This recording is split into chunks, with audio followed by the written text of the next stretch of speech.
आज हम ये ऑटो कट स्टेबलाइज़र की ये यहाँ पे इसके कंपोनेंट हैं। सबसे पहले हम सर्किट डायग्राम को ब्लैक बोर्ड के ऊपर बनी हुई सर्किट डायग्राम को समझते हैं, फिर इसके बारे में समझाते हैं बाद में। यहाँ ब्लैक बोर्ड के ऊपर जरा ध्यान दीजिए, ये बनाया हमारा ऑटो ट्रांसफार्मर। ये है रोटरी स्विच, ये वोल्ट मीटर, ये 3 पिन सॉकेट, ये स्टेप डाउन ट्रांसफार्मर, 2 इसमें डायोड लगे हुए हैं, एक कैपेसिटर, एक रजिस्टर, एक वेरिएबल रजिस्टर, एक जेनर डायोड, उसके बाद फिर से एक रजिस्टर लगा हुआ है, ये रिले लगी हुई है, ये ट्रांजिस्टर और एक कैपेसिटर लगा हुआ है। ये रिले के आपके NO and C पॉइंट है। तो सबसे पहले देखिए आप सर्किट डायग्राम। ऑटो ट्रांसफार्मर में हमारी जो मैनुअल ऑटो ट्रांसफार्मर होता है, ऑटो कट वाला वोल्टेज स्टेबलाइजर जो उसमें यूज किया जाता है, उसमें सारी हमारी 9 टैपिंग है। 9 टैपिंग हमारा एक ट्रांसफार्मर है, इसको 0 मानेंगे। यहाँ पर ये प्राइमरी का काम करेगा, प्राइमरी वाइंडिंग का, और इसके ऊपर की जो वाइंडिंग लगेंगे सेकेंडरी वाइंडिंग का काम करेंगे।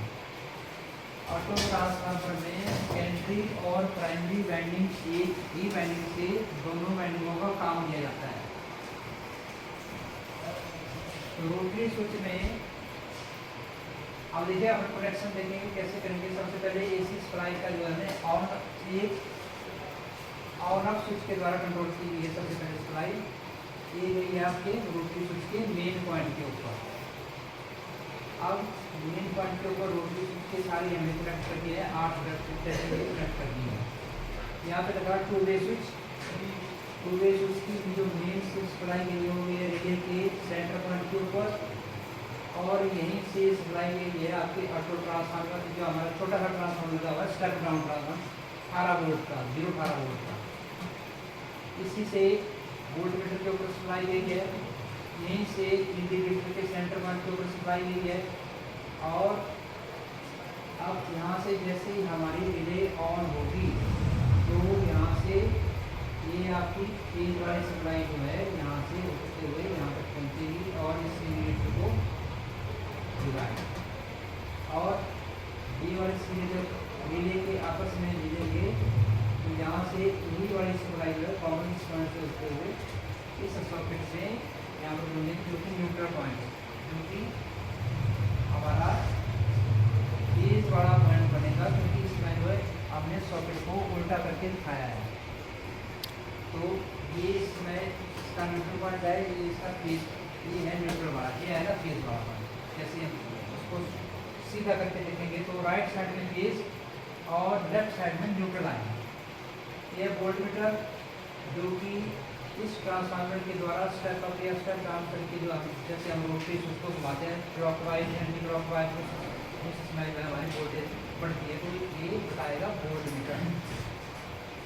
जैसे ही सेलेक्टेड की गई वोल्टेज से जब वोल्टेज ज़्यादा आ जाती है तो ये जो हमारा छोटा सा ट्रांसफार्मर लगा हुआ है स्टेप डाउन ट्रांसफार्मर, इसमें वोल्टेज 18 वोल्टेज की जगह बढ़ जाती है। तो क्या होता है कि ये ट्रांसफार्मर, ये जो हमारा ट्रांजिस्टर है, ट्रांसफार्मर से बड़े वोल्टेज से ऑपरेट हो जाता है और जो कि इस रिले को कट करवा देता है सप्लाई के बढ़ने के ऊपर। सप्लाई को बढ़ते हैं तो इस ट्रांसफार्मर के द्वारा हम सप्लाई को इसी ट्रांसफार्मर से मिलने वाली सप्लाई को अप या डाउन पोजीशन में यूज़ करते हैं। डायग्राम को समझने के बाद ये देखिए कंपोनेंट अब आप आ जाइए ज़रा। स्टेबलाइज़र, ये देखिए वोल्टेज स्टेबलाइज़र लिखा हुआ है यहाँ पे। ये इसका स्विच है जो कि डाउन पोजीशन और अप पोजीशन के ऊपर चलता है।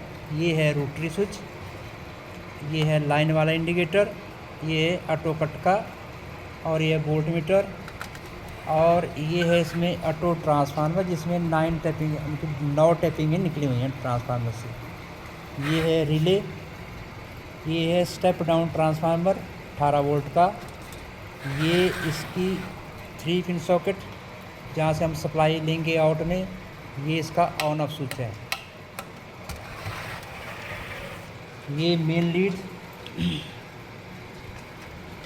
इस स्विच को हम कैसे यूज़ करेंगे? सबसे पहले इसका यूज़ करने का तरीका क्या है, डाउन पोजीशन के ऊपर रखेंगे हम और इस पोजीशन के ऊपर रखेंगे स्विच को नंबर 1 के ऊपर। इसमें हम इसको मेन में लगा कर देखेंगे यहाँ पे कितनी वोल्टेज आ रही है।